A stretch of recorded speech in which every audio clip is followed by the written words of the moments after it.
తెలంగాణలోని పల్లెల్లో సర్పంచ్ ఎంపీటీసీ ఎన్నికల ఫీవర్ మొదలైంది. గ్రామాల్లో ఏ నలుగురు ఓ చోట గుమిగూడిన స్థానిక సంస్థల ఎన్నికల గురించి మాట్లాడుకుంటున్నారు. ఈసారి ఎవరు పోటీ చేస్తారు? పోటీ చేస్తే ఫలానా మల్లయ్య లేదా ఎల్లయ్య గెలుస్తాడా? ఓట్లు పడతాయా అని సీరియస్ డిస్కషన్ పెట్టుకుంటున్నారు. ఇక నోటిఫికేషన్ ఎప్పుడెప్పుడు వస్తుందా అని ఎన్నికల్లో పోటీ చేసే ఆశాబాహులు సైతం ఎదురు చూస్తున్నారు.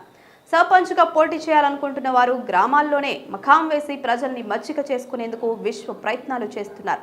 మంచి చెడులతో ఏమాత్రం సంబంధం లేకుండా గ్రామాల్లో ప్రతి కార్యక్రమంలో పాల్గొని ప్రజలతో మమేకమవుతున్నారు. మరికొందరు ఒక అడుగు ముందుకేసి ప్రత్యేకంగా మేనిఫెస్టో సైతం రిలీజ్ చేస్తున్నారు. తమను గెలిపిస్తే గ్రామాన్ని అభివృద్ధి పదంలో తీసుకెళ్తాము అంటూ హామీలు ఇస్తున్నారు. ఈ నేపథ్యంలో సర్పంచ్ ఎన్నికలపై పంచాయతీరాజ్ గ్రామీణాభివృద్ధి శాఖ మంత్రి సీతక్క కీలక అప్డేట్ ఇచ్చారు.